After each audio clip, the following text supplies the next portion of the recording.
Hello, good morning, and welcome back to the Arcane Forge. My name is Josh, and in today's video we're going to be carrying on where we left off, embarking on the Drawtober challenge, an artistic illustration challenge where I try my very best to draw every single day throughout the month of October, using analog stuff, so that's pens and papers and inks, using the prompt list of inspirations on the screen in front of you.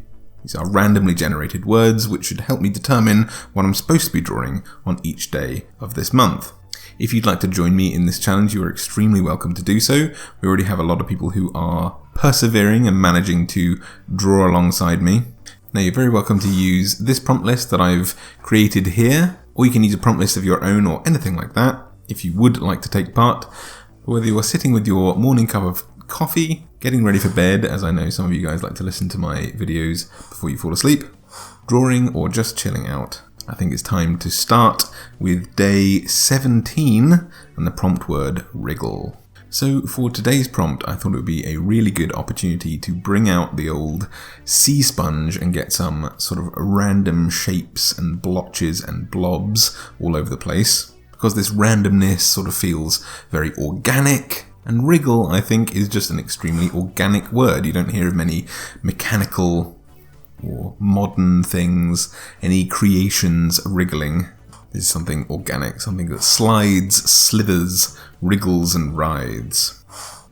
And naturally, that brought me straight to one of my great passions in life, H.P. Lovecraft and my adoration of aberrations. But at the same time, today was quite a busy day, so I didn't have too much time to come up with an elaborate aberration. But Wriggle brought up the idea in my head of kind of like, I don't know if you've ever been fishing, but my granddad used to go fishing, and when I was a kid.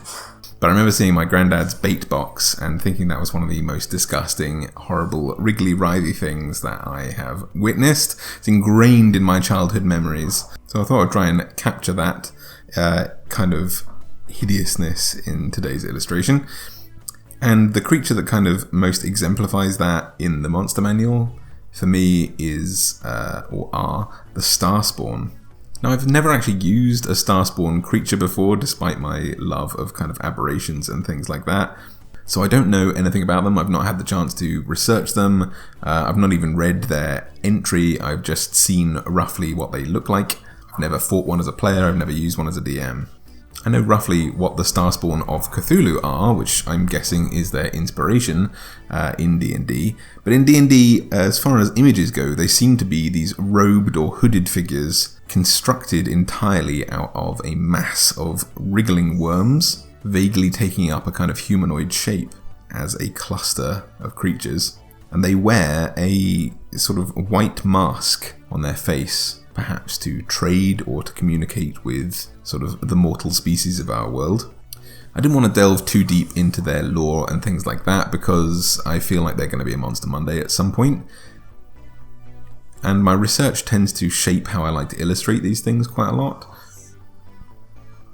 But as a sort of simple glance and draw for the limited time that I had for today's drawing, I think this turned out okay. I decided to kind of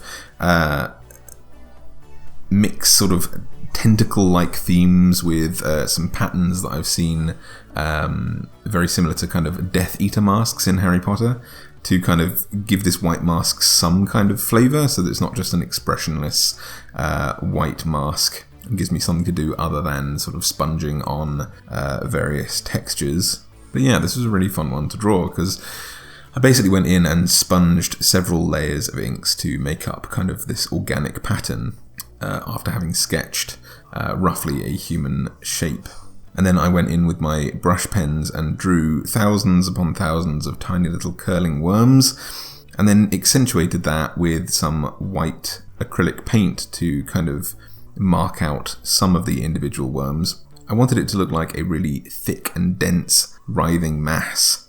So I didn't want to pick out every single little worm here, that would be a bit too noisy for the eyes. But I think the gross and disturbingness of this character does sort of come through. But yeah, that's pretty much it for today, to be honest. I didn't have too much to cover with this guy. There's a lot going on at the house, as I'm sure you might be able to hear through the noise in the background of this video. Hopefully I've managed to edit most of that out. But yeah, it was just the first idea that came into my head, as that's what I've had time for, and I just kind of went for it. So yeah, I hope you enjoyed the prompt word wriggle. I'm excited to see what you guys have come up with for it. There's been some really fantastic art so far. So I hope you enjoyed today's video.